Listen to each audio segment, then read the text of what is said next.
semuanya, bertemu kembali dengan saya Sabda Dian Nurani Syahaan, SPD, MBA, dosen Prodi Pendidikan Bisnis Fakultas Ekonomi Unimed pada mata kuliah Bank dan Lembaga Keuangan Bukan Bank.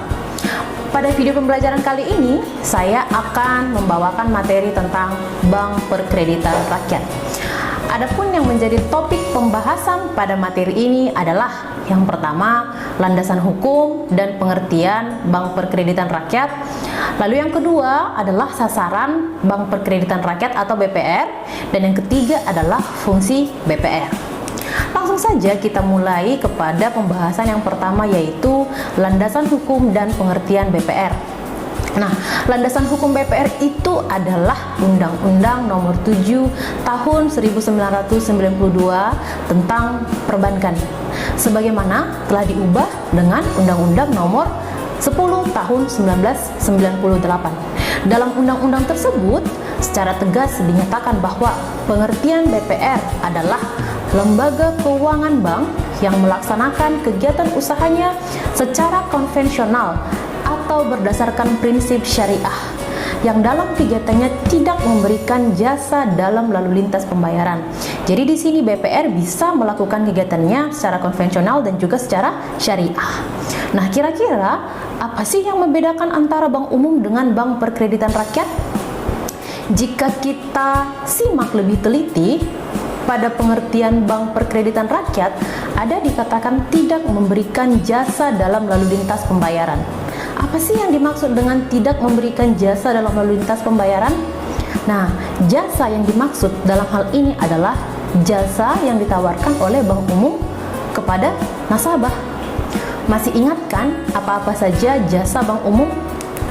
Iya, jasa-jasa bank umum misalnya jasa clearing, jasa inkaso, jasa letter of credit, jasa valuta asing, jasa bank garansi, dan juga jasa penyetoran dan pembayaran dana. Nah, inilah hal-hal yang tidak dapat dilakukan oleh BPR.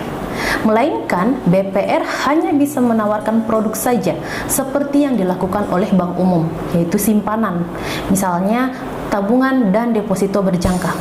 Dan BPR tidak bisa menawarkan jasa atau tidak bisa melakukan jasa dalam lalu lintas pembayaran.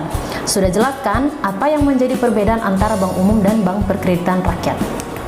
Oke, kita mulai kepada materi yang kedua, yaitu sasaran BPR. Yang menjadi sasaran ataupun kegiatan usaha BPR adalah untuk melayani usaha-usaha kecil dan masyarakat di daerah pedesaan. Misalnya, melayani kebutuhan petani, peternak, nelayan, pedagang, pengusaha kecil, pegawai, dan juga pensiunan. Dan perlu juga kita ketahui bahwa bentuk hukum Bank Perkreditan Rakyat itu dapat berupa perseroan terbatas, perusahaan daerah, ataupun koperasi. Oke, kita lanjut kepada pembahasan yang ketiga, yaitu fungsi BPR. Fungsi BPR itu tidak hanya sekedar menyalurkan kredit kepada para pengusaha mikro, kecil, dan menengah, tetapi juga menerima simpanan dari masyarakat. Dalam penyaluran kredit kepada masyarakat, BPR menggunakan prinsip 3T. Nah, apa itu 3T? Tepat waktu, tepat jumlah, dan tepat sasaran. Nah, karena proses kredit tersebut relatif lebih cepat, maka persyaratannya juga lebih sederhana dan sangat mengerti kebutuhan nasabah. Selain itu, BPR juga berperan untuk menghimpun dana masyarakat dalam bentuk deposito berjangka, tabungan, dan memberikan kredit dalam bentuk kredit modal kerja, kredit investasi, dan juga kredit konsumsi. Nah, bisa disimpulkan bahwa kegiatan usaha yang dapat dilakukan BPR secara detail saya simpulkan menjadi 3, yaitu yang pertama, menghimpun dana dari masyarakat dalam bentuk simpanan berupa deposito berjangka, tabungan, atau bentuk lainnya yang serupa. Lalu yang kedua, memberikan kredit, dan yang ketiga, menempatkan dananya dalam bentuk sertifikat Bank Indonesia atau SBI, deposito berjangka, sertifikat deposito, atau tabungan bank lainnya. Dan kegiatan usaha yang tidak dapat dilakukan BPR antara lain yang pertama, melakukan ataupun menerima simpanan berupa giro. Tadi BPR bisa menerima simpanan dalam bentuk deposito berjangka atau tabungan, tapi tidak boleh menerima simpanan dalam bentuk giro.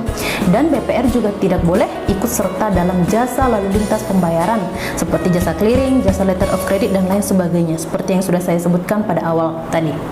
Lalu, kegiatan yang tidak dapat dilakukan oleh BPR yang kedua adalah melakukan kegiatan usaha dalam valuta asing, kecuali, nah di sini ada kecualinya, kecuali sebagai pedagang valuta asing dengan seizin Bank Indonesia. Lalu kegiatan ketiga yang tidak dapat dilakukan oleh BPR adalah melakukan penyertaan modal. Yang keempat adalah melakukan usaha perasuransian. Yang kelima, melakukan usaha di luar kegiatan usaha sebagaimana disebutkan pada kegiatan usaha yang dilakukan BPR. Nah, itulah yang menjadi landasan hukum, pengertian, sasaran, dan fungsi BPR. Baiklah, demikian materi yang dapat saya sampaikan pada video kali ini. Semoga bermanfaat dan sampai jumpa pada video berikutnya. Terima kasih.